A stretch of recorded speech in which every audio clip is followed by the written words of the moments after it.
सभी बच्चों का स्वागत है बाल भारती क्लासेस 12th क्लास में। आप सभी बच्चों का स्वागत है। प्यारे बच्चों, पिछले वीडियो लेक्चर के माध्यम से हम पढ़ रहे थे गाउस का नियम तथा इसके अनुप्रयोग पर हम बात कर रहे थे, जिसमें से हमने गाउस के नियम के कई अनुप्रयोगों के बारे में पढ़ा था।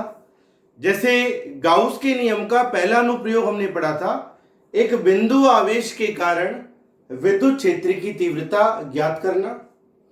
फिर हमने गाउस के नियम का दूसरा अनुप्रयोग पढ़ा था, समरूप आवेशित गोलीय कोश अर्थात एक खोखले गोले के कारण विद्युत क्षेत्र की तीव्रता ज्ञात करना। गाउस के नियम का तीसरा अनुप्रयोग हमने पढ़ा था, समरूप आवेशित चालक गोले के कारण विद्युत क्षेत्र की तीव्रता ज्ञात करना। मैंने आपको बताया था एक समरूप आवेशित चालक गोला कि जब हम किसी चालक गोले को आवेश देते हैं तो चालक गोले को दिया गया आवेश उसकी सतह पर एक समान रूप से वितरित हो जाता है और चालक के भीतर विद्युत क्षेत्र कितना होता है? शून्य होता है। कि एक समरूप आवेशित चालक गोला एक आवेशित गोलीय कोश की भांति ही व्यवहार करता है।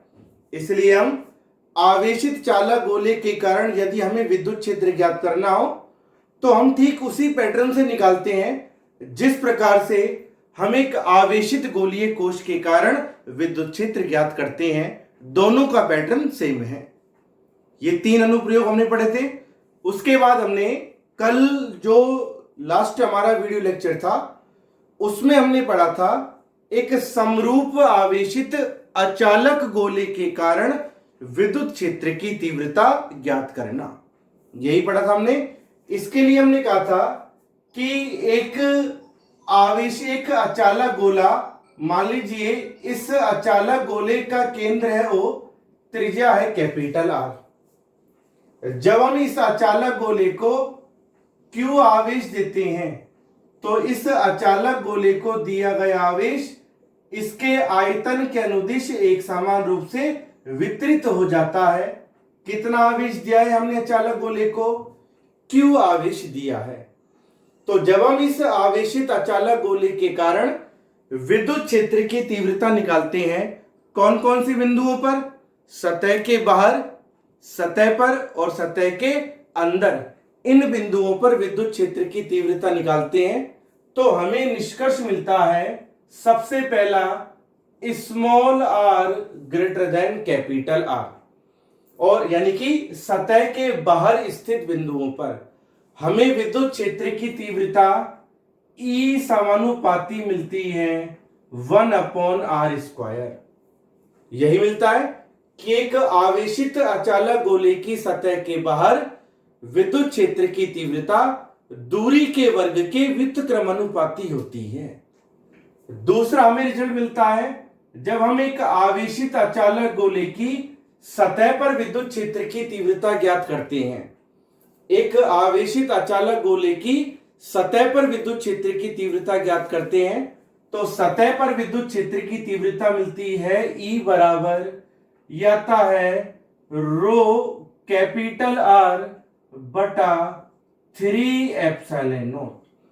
और एक आवेशित अचालक गोले की सतह पर विद्युत क्षेत्र की तीव्रता दूरी पर निर्भर नहीं करती है, क्योंकि अचालक गोले की त्रिज्या एक समान होगी तो सतह पर हर बिंदु पर विद्युत क्षेत्र की तीव्रता का परिमाण भी समान होगा। यही मिलता है हमें। और तीसरा रिजल्ट जब हम निकालते हैं small R less than capital R, एक आवेशित अचालक गोले की सतह के भीतर स्थित बिंदु पर विद्युत क्षेत्र की तीव्रता निकालते हैं तो आवेशित अचालक गोले की सतह के भीतर स्थित बिंदुओं पर विद्युत क्षेत्र की तीव्रता हमें मिलती है E समानुपाती R। यह विद्युत क्षेत्र की तीव्रता आवेशित अचालक गोले की सतह के भीतर स्थित बिंदुओं पर दूरी स्मॉल r के समानुपाती होती है। यह रिजल्ट मिले थे हमें। और जब हम एक आवेशित अचालक गोले के कारण उत्पन्न विद्युत क्षेत्र की तीव्रता का दूरी स्मॉल r के साथ परिवर्तन का आलेख खींचते हैं तो यह आलेख आपको इस प्रकार से मिलता है।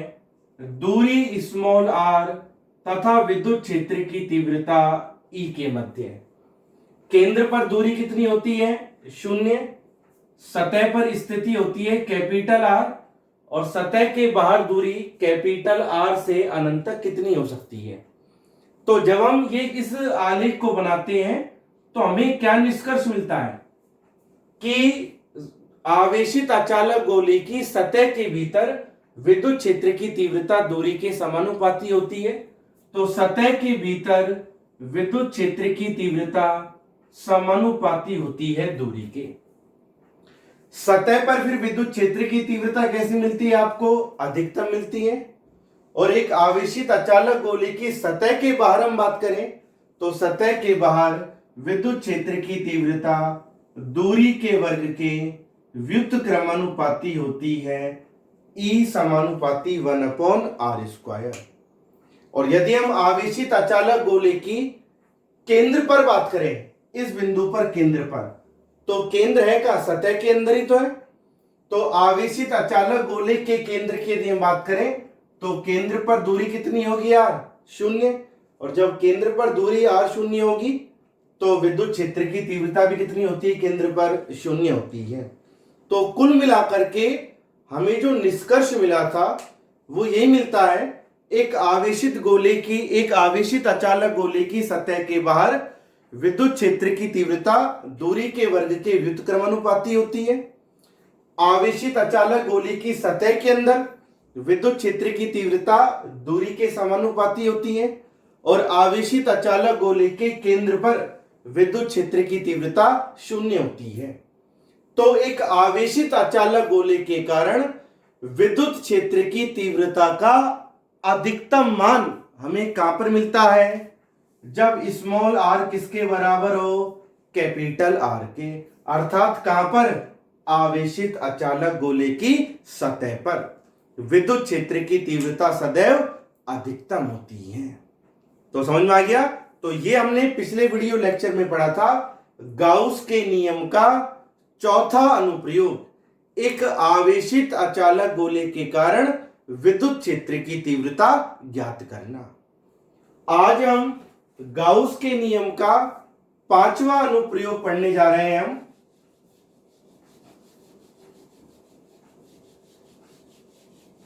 और गाउस के नियम का ये पांचवा अनुप्रयोग आता है अनंत रेखीय आवेश के कारण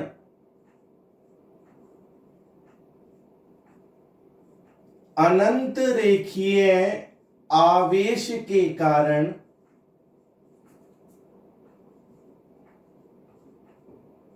विद्युत क्षेत्र की तीव्रता ज्ञात करना।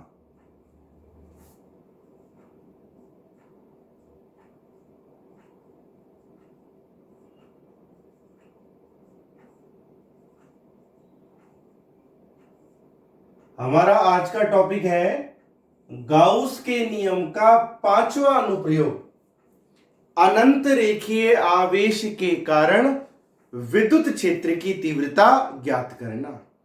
कि एक ऐसा आवेश जो ज्यामितीय रूप से कैसा है? रेखीय है। कि एक ऐसा आवेश जो रेखीय है और कितनी लंबाई का है? अनंत लंबाई का, तभी हम इसे कह रहे हैं अनंत रेखीय आवेश। इस अनंत रेखीय आवेश के कारण हमें विद्युत क्षेत्र की तीव्रता निकालनी है गाउस के नियम की सहायता से। तो इस अनंत रेखीय आवेश के कारण गाउस के नियम की सहायता से हम विद्युत क्षेत्र की तीव्रता का परिमाण तो निकाल देंगे।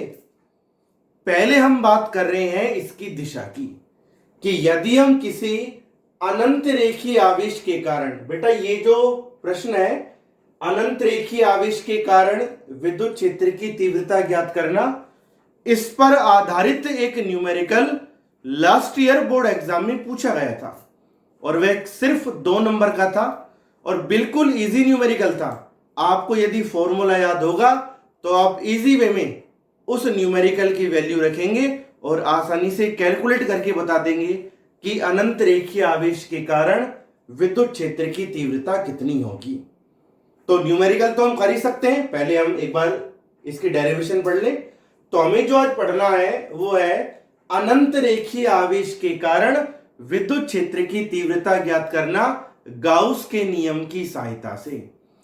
इस विद्युत क्षेत्र की तीव्रता का परिमाण तो हम निकाल देंगे, अनंत रेखीय आवेश के कारण विद्युत क्षेत्र की तीव्रता का परिमाण तो हम निकाल देंगे गाउस के नियम की सहायता से। पर इस विद्युत क्षेत्र की दिशा क्या होगी, सबसे पहले हमें इस कॉन्सेप्ट को समझना है कि एक अनंत रेखीय आवेश के कारण किसी बिंदु पर विद्युत क्षेत्र की दिशा क्या होती है। उसके बाद हम इस विद्युत क्षेत्र की तीव्रता का परिमाण निकालेंगे गाउस के नियम की सहायता से। कैसे, पहले हम दिशा का ज्ञान हम लेते हैं कि मान लीजिए ये एक अनंत लंबाई का रेखीय आवेश है। रेखीय आवेश अनंत लंबाई का है। अनंत लंबाई का मतलब है कि इसका प्रारंभिक सिरा कहां है हमें नहीं पता, और न ही हमें इसके अंतिम सिरे के बारे में पता है। ये एक रेखीय आवेश है जिसकी लंबाई अनंत है, और अनंत होने का मतलब है हमें इसके प्रारंभिक और अंतिम सिरे के बारे में नहीं पता। क्लियर। तो ये एक अनंत लंबाई का रेखीय आवेश है। हमें इस अनंत लंबाई के रेखीय आवेश के बिंदु O से, अनंत लंबाई के रेखीय आवेश के बिंदु O से लंबवत स्मॉल r दूरी पर स्थित बिंदु P पर विद्युत क्षेत्र की तीव्रता की दिशा हमें पहले समझनी है। परिमाण तो हम निकाल देंगे गाउस के नियम की सहायता से, वो तो बिल्कुल इजी है। पर फिलहाल हम इस अनंत रेखीय आवेश के कारण बिंदु O से लंबवत दूरी स्मॉल r पर स्थित एक बिंदु है P। इस बिंदु P पर हमें विद्युत क्षेत्र की तीव्रता की दिशा समझनी है, उसके बाद हम परिमाण निकालेंगे। तो देखो बेटा, ये आवेश अनंत रेखीय है, अर्थात एक रेखीय आवेश है, अनंत लंबाई का है। यदि हमें इस अनंत रेखीय आवेश के कारण बिंदु P पर लंबवत दूरी स्मॉल r पर स्थित बिंदु P पर विद्युत क्षेत्र की दिशा के बारे में समझना हो तो पहले हम दिशा का ज्ञान ले रहे हैं। इसके लिए हम क्या करते हैं, इस अनंत रेखीय आवेश पर बिंदु O के दोनों ओर एक समान दूरी पर हम दो अल्पांश लेते हैं। एक तो हमने लिया अल्पांश A और दूसरा लिया हमने अल्पांश B, कि ये दो अल्पांश है A तथा B। ये दोनों अल्पांश कहां पर स्थित है, अनंत रेखीय आवेश की लंबाई पर स्थित है, और बिंदु O के दोनों ओर कैसी दूरी पर है, एक समान दूरी पर है, कि जितनी दूरी पर अल्पांश A है उतनी ही दूरी पर अल्पांश B है। तो जब ये दोनों अल्पांश बिंदु O के दोनों ओर समान दूरी पर होंगे तो इन दोनों अल्पांशों की बिंदु P से दूरी भी कैसी होगी, एक समान होगी। कैसी होगी, बिंदु P से दूरी एक समान प्राप्त होगी। क्लियर। इस बिंदु P पर अल्पांश A और B के कारण क्या उत्पन्न होंगे, विद्युत क्षेत्र उत्पन्न होंगे। इन विद्युत क्षेत्रों की दिशा क्या होगी। देखो बेटा, विद्युत क्षेत्र की दिशा के बारे में मैंने आपको बता रहा है कि धन परीक्षण आवेश पर लगने वाले बल की दिशा के अनुदिश। यदि हम इस बिंदु P पर किसी धन परीक्षण आवेश को रखें तो ये जो अल्पांश A होगा वह बिंदु P पर स्थित धन परीक्षण आवेश को क्या करेगा, प्रतिकर्षित करेगा। तो अल्पांश A के कारण बिंदु P पर विद्युत क्षेत्र की दिशा क्या होगी, बाहर की ओर होगी, और इस विद्युत क्षेत्र को आपने क्या लिख दिया, dE1, क्योंकि कौन से अल्पांश के कारण है, A के कारण। दोनों अल्पांश एक जैसे हैं और बिंदु O के दोनों तरफ कैसी दूरी पर है, एक समान दूरी पर। यह कॉन्सेप्ट हम क्यों ले रहे हैं फिलहाल, ताकि हमें अनंत रेखीय आवेश के कारण किसी बिंदु पर विद्युत क्षेत्र की दिशा का ज्ञान हो सके, तभी हम इसका परिमाण आगे निकालेंगे। ऐसे ये जो अल्पांश होगा बी, ये भी बिंदु पी पर धन परीक्षण आवेश को क्या करेगा, प्रतिकर्षित करेगा। तो अल्पांश बी के कारण बिंदु पी पर विद्युत क्षेत्र की दिशा भी क्या होगी, बाहर की ओर होगी, बी से पी की ओर। यही होगा। ये दोनों अल्पांश बिंदु ओ के दोनों ओर एक समान दूरी पर है।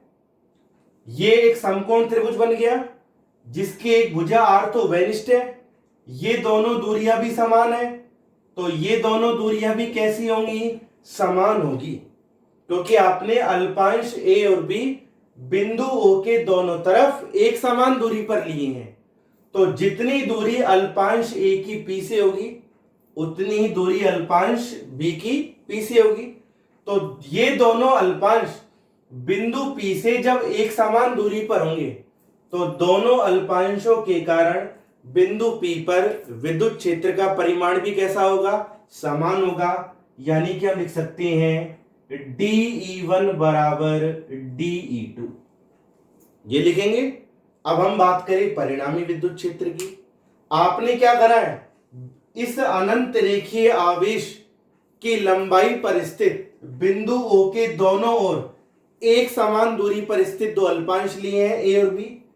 इन अल्पांशों के कारण बिंदु पी पर विद्युत क्षेत्र की दिशा को आपने प्रदर्शित किया।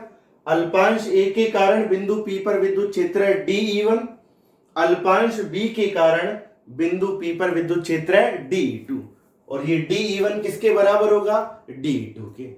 क्लियर। अब हमें बिंदु पी पर परिणामी विद्युत क्षेत्र निकालना है। मैंने आपको बता रखा है जब दो विद्युत क्षेत्र समान दिशा में है तो परिणामी विद्युत क्षेत्र निकालने के लिए हम उनको जोड़ देते हैं। जब दो विद्युत क्षेत्र विपरीत दिशा में हो तो परिणामी विद्युत क्षेत्र निकालने के लिए हम उन्हें आपस में घटा देते हैं। जब दो विद्युत क्षेत्र एक दूसरे के लंबवत दिशा में हो तो परिणामी विद्युत क्षेत्र हम किस सूत्र द्वारा निकालते हैं, √E1 square plus E2 square, इसी सूत्र द्वारा निकालते हैं। तो अल्पांश ए और बी के कारण अनंत रेखीय आवेश के जो ये अल्पांश है ए और बी, इन अल्पांशों के कारण बिंदु पी पर विद्युत क्षेत्र DE1 DE2 न तो समान दिशा में है, न ही विपरीत दिशा में है, और न ही लंबवत दिशा में है। तो अब परिणामी विद्युत क्षेत्र कैसे निकालें, वही तरीका, इन विद्युत क्षेत्रों को इनके क्षैतिज और ऊर्ध्वाधर घटकों में क्या कर देंगे, हम वियोजित कर देंगे। तो हमने बिंदु P पर इस प्रकार से क्षैतिज रेखा खींची। अब आप देखें ये दोनों समकोण त्रिभुज एक जैसे बन रहे हैं ना, क्योंकि जितना अल्पांश A है उससे दूर उतना ही अल्पांश B है। ये दोनों त्रिभुज एक जैसे बन रहे हैं, तो ये दोनों कोण भी कैसे होंगे, समान होंगे। ये कोण थीटा है तो ये वाला कोण भी कितना है, थीटा। और जब ये दोनों कोण समान होंगे थीटा, तो ये वाले कोण भी कैसे होंगे, परस्पर समान होंगे, थीटा। यही होगा। अब आप देखें ये अल्पांश ए के कारण बिंदु P पर जो विद्युत क्षेत्र आपने निकाला है DE1, ये क्षैतिज दिशा से कितना कोण बना रहा है, थीटा कोण। तो इसका क्षैतिज घटक होगा DE1 cos थीटा, और ऊर्ध्वाधर घटक क्या होगा बेटा, DE1 sin थीटा। यही होगा। क्लियर। ऐसे DE2 क्षैतिज दिशा से बना रहा है थीटा कोण, तो इसका क्षैतिज घटक क्या होगा, DE2 cos थीटा। यही होगा। और ऊर्ध्वाधर घटक क्या होगा इसका, DE2 sin थीटा। यही होगा। अब आप देखें बेटा कि जब आपने बिंदु O के पारित समान दूरी पर दो अल्पांश लिए हैं अनंत रेखीय आवेश पर, इन अल्पांशों के कारण बिंदु P पर विद्युत क्षेत्र निकाला है और इन विद्युत क्षेत्रों को उनके क्षैतिज और ऊर्ध्वाधर घटकों में वियोजित किया है। तो हमें क्या निष्कर्ष मिल रहा है, हमें निष्कर्ष मिल रहा है, देखो बेटा ये जो ऊर्ध्वाधर घटक है DE1 sin थीटा और DE2 sin थीटा, ये दोनों परिमाण में तो कैसे हैं, समान, दिशा में कैसे एक दूसरे के विपरीत। तो ये दोनों घटक क्या करेंगे, आपस में एक दूसरे को निरस्त कर देंगे। क्यों कर देंगे? क्योंकि दोनों अल्पांशों के ऊर्ध्वाधर घटक, विद्युत क्षेत्र के ऊर्ध्वाधर घटक परिमाण में तो समान है, दिशा में कैसे है विपरीत, तो ये दोनों घटक परस्पर एक दूसरे को निरस्त कर देंगे, यही होगा। जबकि दोनों अल्पांशों के कारण बिंदु P पर उत्पन्न विद्युत क्षेत्रों के जो ये क्षैतिज घटक है DE1 cos थीटा और DE2 cos थीटा, ये समान दिशा में होने के कारण क्या होंगे? जुड़ जाएंगे। तो इस बिंदु P पर जो आपको परिणामी विद्युत क्षेत्र मिलेगा, ये ऊर्ध्वाधर दिशा में मिलेगा या क्षैतिज दिशा में मिलेगा? ऊर्ध्वाधर घटक तो आपस में क्या हो गए? निरस्त हो गए ना, समान परिमाण और विपरीत दिशा में होने के कारण। तो बिंदु P पर आपको परिणामी विद्युत क्षेत्र कौन सी दिशा में मिलेगा? क्षैतिज दिशा में प्राप्त होगा। और जो ये परिणामी विद्युत क्षेत्र की जो दिशा है वो कैसी होगी? इस अनंत रेखीय आवेश की लंबाई के अनुदिश या अनंत रेखीय आवेश की लंबाई के लंबवत कैसी होगी क्षैतिज दिशा? इस अनंत रेखीय आवेश की लंबाई के लंबवत होगी। कैसी होगी? अनंत रेखीय आवेश की लंबाई के लंबवत होगी। मिल गई ना आपको परिणामी दिशा? ये डेरिवेशन आपको एग्जाम में नहीं करके दिखानी है फिलहाल इस पैटर्न से। ये तो मैंने आपको क्यों करवाई है कि जब हम एक अनंत रेखीय आवेश के कारण किसी दूरी r पर बिंदु P पर परिणामी विद्युत क्षेत्र की तीव्रता का परिमाण निकालें, तो वह परिमाण तो निकाल देंगे आप गाउस के नियम की सहायता से, पर इस परिणामी विद्युत क्षेत्र की दिशा क्या होगी?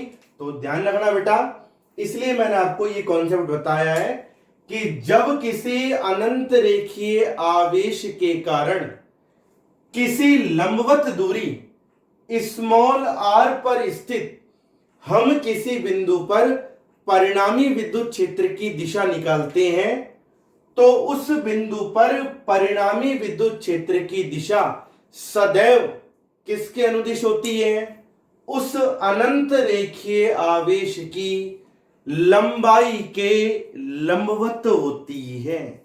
भूलना नहीं इस बात को। क्या कहा है मैंने आपसे?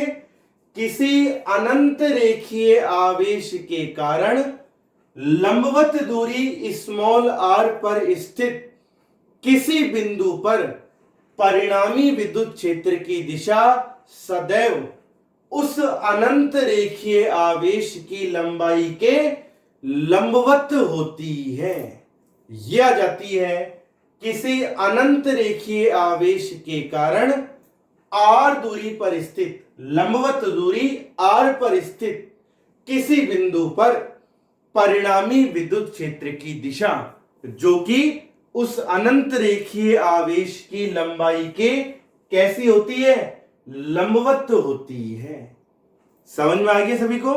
तो ये तो मैंने कॉन्सेप्ट आपको बता दिया, किसी अनंत रेखीय आवेश के कारण लंबवत दूरी स्मॉल r पर परिणामी विद्युत क्षेत्र की दिशा बता दिया।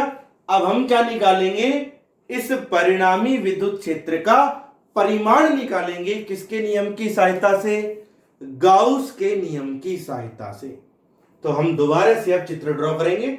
वो तो मैंने आपको इसलिए बताया पैटर्न, ताकि आप अनंत रेखीय आवेश के कारण किसी बिंदु पर विद्युत क्षेत्र की दिशा को समझ सके कि वह विद्युत क्षेत्र की दिशा होगी किस अनुदिश? किस अनुदिश होगी? अनंत रेखीय आवेश की लंबाई के लंबवत होगी। क्लियर? अब हमें इस विद्युत क्षेत्र की तीव्रता का परिमाण निकालना है। तो हम दोबारा से चित्र बना रहे हैं, क्योंकि अब हमें दिशा नहीं बतानी, परिमाण बताना है। कि मान लीजिए ये एक अनंत लंबाई का रेखीय आवेश है जिसके प्रारंभिक और अंतिम सिरे के बारे में हमें नहीं पता, क्योंकि कैसी लंबाई का है? अनंत लंबाई का है। इस अनंत लंबाई का रेखीय आवेश हमें क्या करना है? इस अनंत लंबाई के रेखीय आवेश के कारण r दूरी पर स्थित बिंदु P पर विद्युत क्षेत्र की तीव्रता का परिमाण ज्ञात करना है। क्या करना है हमें? विद्युत क्षेत्र की तीव्रता का परिमाण ज्ञात करना है। दिशा तो मैंने आपको बताई थी कि अनंत रेखीय आवेश के कारण लंबवत दूरी स्मॉल r पर स्थित किसी बिंदु पर विद्युत क्षेत्र की जो दिशा होती है वो कैसी होती है? इस अनंत रेखीय आवेश की लंबाई के लंबवत होती है, वेक्टर ई। अब हमें इस विद्युत क्षेत्र का परिमाण ज्ञात करना है। किस बिंदु पर? P पर, जो इस अनंत रेखीय आवेश की लंबाई के लंबवत कितनी दूरी पर है? r दूरी पर है। किसके नियम की सहायता से? गाउस के नियम की सहायता से। क्लियर? अब आप खुद देखें बेटा, अनंत लंबाई का रेखीय आवेश जिसके न तो हमें प्रारंभिक सिरे का पता है न ही अंतिम सिरे का पता है। क्लियर? तो हम क्या करते हैं, इस अनंत लंबाई के रेखीय आवेश के कारण बिंदु P पर विद्युत क्षेत्र की तीव्रता ज्ञात करने के लिए इस अनंत रेखीय आवेश की लंबाई के एक सीमित भाग को लेते हैं। मान लीजिए इस अनंत रेखीय आवेश की लंबाई के सीमित भाग पर कितना आवेश है? Q आवेश है, और इस सीमित भाग की लंबाई कितनी है? L। तो क्या होगा? रेखीय आवेश घनत्व लैम्बडा किसके बराबर होगा? Q अपॉन L के। तो इससे Q बराबर होगा लैम्बडा L। क्यों करा है हमने ऐसा? कि ये आवेश अनंत रेखीय है, अर्थात अनंत लंबाई का है। इसके न तो हमें प्रारंभिक सिरे का पता न ही हमें अंतिम सिरे का पता। तो हमें इसके लंबवत r दूरी पर स्थित बिंदु P पर विद्युत क्षेत्र की तीव्रता का परिमाण ज्ञात करना है। तो हम क्या करते हैं, इस अनंत रेखीय आवेश की लंबाई पर एक सीमित भाग को हम ले रहे हैं। मान लीजिए इस सीमित भाग पर आवेश है Q, लंबाई है L। तो इस निकाय का रेखीय आवेश घनत्व क्या होगा? लैम्बडा बराबर Q अपॉन L। तो Q बराबर होगा लैम्बडा L, यही होगा। अब हमें क्या करना है? गाउस के नियम की सहायता से बिंदु P पर विद्युत क्षेत्र की तीव्रता ज्ञात करनी है, यही करना है। अब गाउस का नियम हमें लागू करना है, तो उसके सबसे पहली स्टेप क्या होती है? आवेश जो है वह चारों ओर से कैसे पृष्ठ से घिरा हो? बंद पृष्ठ से घिरा हो, अर्थात बंद पृष्ठ के भीतर परिबद्ध हो, यही होना चाहिए। अब देखो बेटा, यदि ये आवेश एक बिंदु आवेश होता, यदि आवेश कैसा होता? एक बिंदु आवेश होता, तो एक बिंदु को हम क्या मान के चलते हैं? केंद्र। और जब हम किसी बिंदु को केंद्र मानते हैं तो उस बिंदु के चारों ओर का बंद पृष्ठ कैसा होता है? गोलाकार होता है। कैसा होता है? गोलाकार होता है। ये जो आवेश है इसकी जो ज्यामिति है, ये आवेश एक बिंदु आवेश नहीं है, बल्कि कैसा आवेश है? रेखीय आवेश। कैसा है? रेखीय आवेश। यदि हमें गाउस नियम लागू करना हो तो हमें इस रेखीय आवेश के चारों ओर कैसा पृष्ठ बनाना होगा? एक बंद पृष्ठ बनाना होगा, अर्थात गाउसियन पृष्ठ बनाना होगा। तो कैसा होगा? एक रेखा को हम क्या मान सकते हैं? बिंदु को तो हम केंद्र मान सकते हैं, पर एक रेखा को हम क्या मान सकते हैं? अक्ष। क्या मान सकते हैं? रेखा को हम अक्ष मान सकते हैं। और जब हम किसी रेखा को अक्ष मानकर इसके चारों ओर एक बंद पृष्ठ बनाएं, तो एक रेखा को अक्ष मानकर उसके चारों ओर बनाया गया एक समान बंद पृष्ठ कैसा होगा? गोलाकार होगा क्या? नहीं होगा, बल्कि एक रेखा को अक्ष मानकर उसके चारों ओर बनाया गया बंद पृष्ठ सदैव कैसा होता है? बेलनाकार होता है। कैसा होता है? बेलनाकार होता है। एक रेखा को अक्ष मानकर उसके चारों ओर बनाया गया बंद पृष्ठ बेलनाकार ही होगा। तो अब हम क्या करते हैं? गाउस प्रमेय लागू करने के लिए इस अनंत रेखीय आवेश को क्या मानकर? अक्ष मानकर, बिंदु होता तो केंद्र मान सकते थे, इस अनंत रेखीय आवेश को केंद्र मानकर इसके चारों ओर कितनी लंबाई, एल लंबाई, क्योंकि अनंत रेखीय आवेश का आपने सीमित भाग कितनी लंबाई का माना है, एल लंबाई का। इस अनंत रेखीय आवेश के चारों ओर इसे अक्ष मानकर स्मॉल एल लंबाई तथा कितनी त्रिज्या का, स्मॉल आर त्रिज्या का बंद बेलनाकार पृष्ठ की कल्पना करते हैं। क्यों कर रहे हैं हम, गाउस प्रमेय लागू हो सके। बिंदु होता तो हम इसे आवेश को केंद्र मान लेते, पर यहां पर आवेश कैसा है, रेखीय आवेश है, तो गाउस प्रमेय लागू करने के लिए हम इस रेखीय आवेश को अक्ष मानकर इसके चारों ओर कहां तक, बिंदु P तक स्मॉल आर त्रिज्या तथा एल लंबाई के बंद बेलनाकार पृष्ठ की कल्पना करते हैं। क्यों, ताकि गाउस का नियम लागू हो सके। तो अब आ जाओ गाउस के नियम पर। तो गाउस के नियम से इस बंद बेलनाकार पृष्ठ के भीतर कितना आवेश है, Q आवेश है। तो Q आवेश के कारण इस बंद बेलनाकार पृष्ठ से गुजरने वाला कुल विद्युत फ्लक्स कितना होगा, फाई बराबर Q अपॉन एप्सिलॉन नॉट, यही होगा। और Q किसके बराबर है, क्योंकि आपने तो अनंत रेखीय आवेश का एक सीमित भाग लिया है ना एल लंबाई का, तो Q किसके बराबर है, लैम्डा एल के।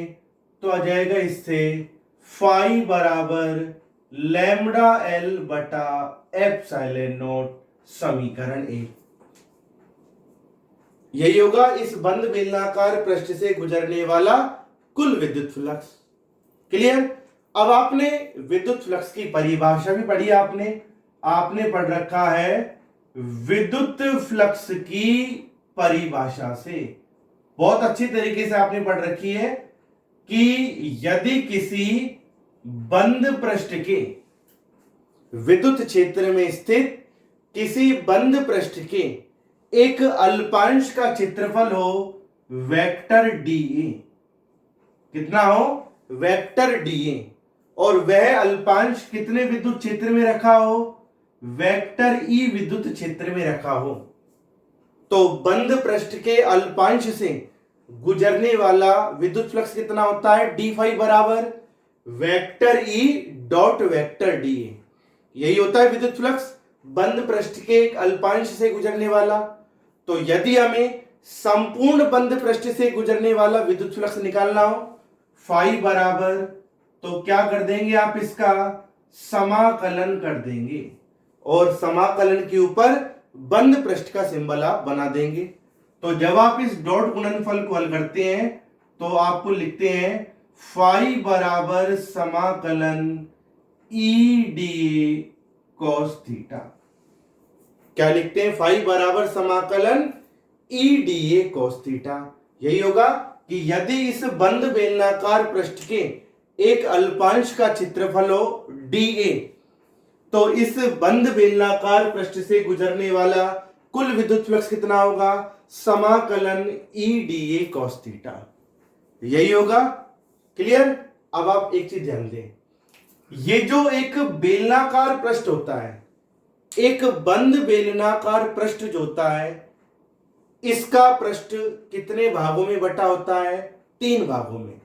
एक बंद बेलनाकार पृष्ठ के सदैव 3 भाग होते हैं। तो देखो आप, इस बंद बेलनाकार पृष्ठ के कितने भाग हैं, 3 भाग। एक भाग तो है S1, और ये भाग कैसा है, वृत्ताकार। दूसरा भाग है S2, ये भाग कैसा है, वक्र पृष्ठ। और तीसरा भाग है S3, ये भाग भी कैसा है, वृत्ताकार। समझ में आ रही मेरी बात, कि एक बंद बेलनाकार पृष्ठ के सदैव 3 भाग होते हैं। 2 भाग तो कैसे होते हैं, वृत्ताकार, और एक भाग कैसा होता है, वक्र पृष्ठ। यही होता है। तो सबसे पहले आप क्या कर रहे हैं, इस बंद बेलनाकार पृष्ठ को इसके 3 भागों में डिवाइड कर दिया, S1, S2, S3। S1 और S3 तो कैसा है, वृत्ताकार, S2 कैसा है, वक्र पृष्ठ। तो सबसे पहले इस भाग S1 को देखें। ये जो S1 भाग है अर्थात वृत्ताकार भाग है, इसके क्षेत्रफल की दिशा क्या होगी? इसके तल के अभिलंबवत बाहर की ओर वेक्टर DA, यही होगी। ऐसे ही ये जो तीसरा भाग है S3, ये भी कैसा है? वृत्ताकार। तो इसके क्षेत्रफल की दिशा क्या होगी? तल के अभिलंबवत बाहर की ओर वेक्टर DA। कौन से भाग पर? S3 भाग पर। और यदि हम बात करें इस वक्र पृष्ठ भाग की S2 की, तो इस वक्र पृष्ठ S2 पर स्थित बिंदु P पर जो अल्पांश होगा, इस अल्पांश के क्षेत्रफल की दिशा क्या होगी? इसके तल के अभिलंबवत बाहर की ओर, यह आ जाएगा वेक्टर DA, यही होगा। अब आप देखें बेटा कि S1 और S3 पर देखो, जो क्षेत्रफल की दिशा है वेक्टर DA, यह विद्युत क्षेत्र की, यही तो है विद्युत क्षेत्र की दिशा, यही तो आपको दर्शा रखी है विद्युत क्षेत्र की दिशा। इसके कैसी आ रही है? अभिलंबवत आ रही है। अभी बताया ना मैंने आपको कि अनंत रेखीय आवेश के कारण किसी बिंदु पर विद्युत क्षेत्र की दिशा सदैव उस अनंत रेखीय आवेश की लंबाई के अभिलंबवत होगी, यही बताया मैंने आपको। तो इस बेलन के वृत्ताकार भाग को देखें S1 और S3 को। S1 और S3 पर जो क्षेत्रफल की दिशा है वह विद्युत क्षेत्र की दिशा की कैसी आ रही है? अभिलंबवत आ रही है। तो कितना बन रहा है? थीटा बराबर 90 डिग्री, यही बन रहा है। और इस वक्र पृष्ठ अर्थात भाग S2 पर क्षेत्रफल की जो दिशा है वह विद्युत क्षेत्र की दिशा के अनुदिश आ रही है। कितना बन रहा है? थीटा बराबर 0, यही होगा। तो आ जाओ, इसलिए फाई बराबर, आपने जो ये कुल विद्युत फ्लक्स निकाला है, इस बंद बेलनाकार पृष्ठ से गुजरने वाला कुल विद्युत फ्लक्स, आपने इस बंद बेलनाकार पृष्ठ को कितने भागों में बांट दिया? 3 भागों में। तो सबसे पहले आप विद्युत फ्लक्स निकालेंगे कौन से भाग के लिए? S1 भाग के लिए। आ जाएगा EDA cos थीटा का मान कितना है? 90 डिग्री, प्लस फिर दूसरा आप लिखेंगे समाकलन भाग S2 के लिए, यह जाएगा EDA cos थीटा का मान कितना है भाग S2 पर? 0, प्लस में तीसरा लिखेंगे आप S3 के लिए EDA, आगे आ जाएगा cos 90। अब आप ध्यान रखना बेटा कि आपने जो ये विद्युत फ्लक्स की परिभाषा लिखी है, ये जो कॉन्सेप्ट लिया है, बंद पृष्ठ से गुजरने वाला कुल विद्युत फ्लक्स समाकलन EDA cos थीटा, यहां पर समाकलन पर आपने बंद पृष्ठ का चिन्ह लगा रखा है ना। अब आपने क्या करा? इस बंद बेलनाकार पृष्ठ को कितने भागों में वियोजित कर दिया? 3 भागों में, S1 S2 S3। S1 और S3 तो बेलन के वृत्ताकार भाग है और S2 कैसा है? वक्र पृष्ठ। तो जब आपने इस बंद पृष्ठ को 3 भागों में वियोजित कर दिया है, तो अब आपको समाकलन के ऊपर बंद पृष्ठ का सिंबल नहीं दर्शाना है। क्यों नहीं दर्शाना? क्योंकि आपने इस बंद पृष्ठ को कितने भागों में वियोजित कर दिया? 3 भागों में, S1 S2 और S3। तो आ जाएगा इससे फाई बराबर, अब आप देखें इस भाग S1 और S3 जो कि बेलन के वृत्ताकार भाग है, इन पर थीटा कितना बन रहा है? 90। कोस 90 की वैल्यू कितनी है? 0। तो S1 और S3 पर जो विद्युत फ्लक्स होगा वह कितना होगा? 0 होगा S1 और S3 पर। S2 पर हम बात करें, थीटा बराबर कितना है? 0। कोस 0 का मान कितना है? 1। तो क्या आ जाएगा? समाकलन S2 EDA, यही होगा। अब आपको क्या करना है? फाई का मान रख दो। कितना है फाई का मान? गाउस के नियम से Q अपॉन एप्सिलॉन नॉट, यानी कि लैम्डा L बटा एप्सिलॉन नॉट बराबर 0 को छोड़ दें आप, समाकलन EDA, तो E को तो आप निकाल दो बाहर, अंदर क्या आ जाएगा? समाकलन dA कौन से भाग के लिए? S2 भाग के लिए। तो जब आप इसे और आगे हल करें, यहां कर देता हूं मैं, तो आ जाएगा इससे लैम्बडा L बटे एप्सिलॉन नॉट बराबर आगे आ जाएगा E। अब समाकलन dA का मतलब क्या है? कुल क्षेत्रफल। समाकलन dA का मतलब क्या जाता है? कुल क्षेत्रफल। कौन से भाग का? S2 भाग का। S2 भाग कैसा है? वक्र पृष्ठ। और बेलन के वक्र पृष्ठ का आप क्षेत्रफल जानते हैं कितना होता है? वक्र पृष्ठ का क्षेत्रफल 2 पाई RL, यही होता है 2 पाई RL। तो क्या होगा?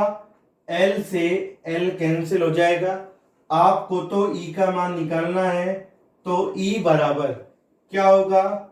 लैम्बडा बटे एप्सिलॉन नॉट तो लिखा हुआ है, किसका भाग लगा देंगे इसमें? 2 पाई R का। तो ये आ जाएगा विद्युत क्षेत्र E बराबर लैम्बडा बटा 2 पाई एप्सिलॉन नॉट R। यदि हम इस फॉर्मूले में ऊपर और नीचे 2 से गुणा कर दें, किससे गुणा कर दें? ऊपर और नीचे 2 से गुणा कर दें, तो नीचे जब 2 से गुणा करेंगे तो क्या बन जाएगा? 1/4 पाई एप्सिलॉन नॉट। ऊपर 2 से गुणा करेंगे तो कितना आ जाएगा? 2 लैम्बडा बटे में आ जाएगा R। तो ये क्या बन गया? इसलिए तो क्या है, हमने ऊपर और नीचे 2 से गुणा, ताकि 1/4 पाई एप्सिलॉन नॉट बन जाए। 1/4 पाई एप्सिलॉन नॉट क्या बन गया? कूलाम नियतांक K का मान। और जब K को 2 लैम्बडा बटा R से गुणा करेंगे तो क्या आ जाएगा? E बराबर 2K लैम्बडा बटा R। क्या मिल गया आपको? 2K लैम्बडा बटा R। तो मिल गया फॉर्मूला आपको कि यदि किसी अनंत रेखीय आवेश के कारण हम लंबवत दूरी स्मॉल r पर विद्युत क्षेत्र की तीव्रता का परिमाण निकालें, तो अनंत रेखीय आवेश के कारण लंबवत दूरी स्मॉल r पर विद्युत क्षेत्र की तीव्रता का परिमाण कितना होता है? E बराबर 2K लैम्बडा बटा R। यहां पर K कूलाम नियतांक है, लैम्बडा क्या है? इस अनंत रेखीय आवेश का रेखीय आवेश घनत्व, और R क्या है? अनंत रेखीय आवेश से वह लंबवत दूरी जिस पर आपको विद्युत क्षेत्र की तीव्रता का परिमाण निकालना है। और यह विद्युत क्षेत्र की तीव्रता E दूरी स्मॉल r के कैसी होगी? व्युत्क्रमानुपाती होती है। मैं फिर से रिपीट कर रहा हूं कि किसी अनंत रेखीय आवेश के कारण लंबवत दूरी स्मॉल r पर विद्युत क्षेत्र की तीव्रता होती है E बराबर 2K लैम्बडा बटा R। और यह विद्युत क्षेत्र की तीव्रता दूरी स्मॉल r के व्युत्क्रमानुपाती होती है। बात को बड़े ध्यान से सुनिएगा जो मैं कह रहा हूं आपसे, कि अनंत रेखीय आवेश के कारण लंबवत दूरी स्मॉल r पर विद्युत क्षेत्र की तीव्रता कितनी होती है? 2K lambda upon R। Clear? ये तो आगे विद्युत क्षेत्र की तीव्रता का परिमाण। और दिशा क्या होती है? मैंने आपको बताया है कि अनंत रेखीय आवेश के कारण लंबवत दूरी स्मॉल r पर विद्युत क्षेत्र की तीव्रता का परिमाण तो होता है 2K लैम्बडा बटा R। और विद्युत क्षेत्र की दिशा कैसी होती है? अनंत रेखीय आवेश की लंबाई के लंबवत होती है विद्युत क्षेत्र की दिशा। और यदि आप अनंत रेखीय आवेश के कारण विद्युत क्षेत्र की तीव्रता का दूरी के साथ परिवर्तन का आलेख यदि आप खींचे, तो यह आलेख आपको इस तरह से मिलेगा। विद्युत क्षेत्र की तीव्रता E तथा दूरी स्मॉल r के मध्य आलेख इस प्रकार से आपको प्राप्त होगा। E समानुपाती 1/R। तो यह आ जाता है किसी अनंत रेखीय आवेश के कारण लंबवत दूरी स्मॉल r पर विद्युत क्षेत्र की तीव्रता का परिमाण, विद्युत क्षेत्र की तीव्रता की दिशा तथा इस विद्युत क्षेत्र की तीव्रता का दूरी स्मॉल r के साथ परिवर्तन का आलेख। समझ में आ गया बेटा सभी को? तो ये हमने डेरिवेशन पढ़ी है गाउस के नियम की सहायता से अनंत रेखीय आवेश के कारण विद्युत क्षेत्र की तीव्रता ज्ञात करना। क्लियर? एक बार मैं फिर से रिपीट कर रहा हूं, थोड़ा ध्यान दें कि एक अनंत रेखीय आवेश था, इसके कारण r दूरी पर, लंबवत दूरी स्मॉल r पर बिंदु P पर विद्युत क्षेत्र की तीव्रता ज्ञात करनी थी। हमने क्या करा, इस अनंत रेखीय आवेश के एक सीमित भाग को लिया। मान लीजिए इस सीमित भाग की लंबाई है L, आवेश है इस पर Q, तो रेखीय आवेश घनत्व होगा लैम्डा बराबर Q अपॉन L। Q किसके बराबर होगा? लैम्डा L के। क्लियर? अब हमें गाउस के नियम की सहायता से लंबवत दूरी स्मॉल r पर स्थित बिंदु P पर विद्युत क्षेत्र की तीव्रता ज्ञात करनी है। गाउस का नियम कब होगा? जब आवेश चारों ओर से कैसे पृष्ठ से घिरा हो, अर्थात कैसे पृष्ठ के भीतर परिबद्ध हो, बंद पृष्ठ के भीतर परिबद्ध हो। तो गाउस का नियम लागू करने के लिए हम क्या करते हैं, इस रेखीय आवेश को अक्ष मानकर, क्योंकि एक बिंदु को तो हम केंद्र मान सकते हैं, एक रेखा को हम क्या मान सकते हैं? अक्ष। तो क्या करते हैं, गाउस प्रमेय लागू करने के लिए इस अनंत रेखीय आवेश को अक्ष मानकर इसके चारों ओर बिंदु P तक स्मॉल r त्रिज्या तथा L लंबाई के बंद बेलनाकार पृष्ठ की कल्पना करती हैं। तो गाउस के नियम से इस बंद पृष्ठ से गुजरने वाला कुल विद्युत फ्लक्स कितना होगा? बंद पृष्ठ के भीतर परिबद्ध आवेश है Q, तो फाई बराबर Q upon epsilon not. Q का मान रख दिया लैम्डा L, तो फाई बराबर लैम्डा L बटे एप्सिलॉन नॉट। यही रखा आपने। अब विद्युत फ्लक्स की परिभाषा से यदि किसी बंद पृष्ठ के एक अल्पांश का क्षेत्रफल कितना हो, वेक्टर d, तो संपूर्ण पृष्ठ से गुजरने वाला फ्लक्स कितना होता है? फाई बराबर जो फ्लक्स अल्पांश का होगा vector E dot vector d, उसका आपने क्या कर दिया? समाकलन कर दिया। ये करा तो फाई बराबर समाकलन E dA cos theta. Clear? अब ये जो बंद बेलनाकार पृष्ठ है वो कितने भागों से बना हुआ है? 3 भागों से। इसके जो ये 2 भाग है S1 और S3, ये तो कैसे भाग है? वृत्ताकार। और जो ये बीच का भाग है S2, ये कैसा है? वक्र पृष्ठ। तो हमने क्या करा, इस बंद बेलनाकार पृष्ठ से कुल विद्युत फ्लक्स निकालने के लिए बंद पृष्ठ को 3 भागों में विभाजित कर दिया, S1, S2 और S3। लिख दिया समाकलन E dA cos थीटा, तीनों भागों की लिख दिया। अब देखिए आप, ये जो भाग S1 और S3 है, ये तो कैसे भाग है बेलन के? वृत्ताकार भाग। वृत्ताकार भाग आप जानते हैं क्षेत्रफल की दिशा क्या होती है? तल के अभिलंबवत बाहर की ओर। विद्युत क्षेत्र की दिशा आप जानते हैं अनंत रेखीय आवेश के कारण लंबाई के लंबवत होती है। तो भाग S1 और S3 पर क्षेत्रफल और विद्युत क्षेत्र की दिशा के मध्य कितना कोण बन रहा है? 90 डिग्री कोण।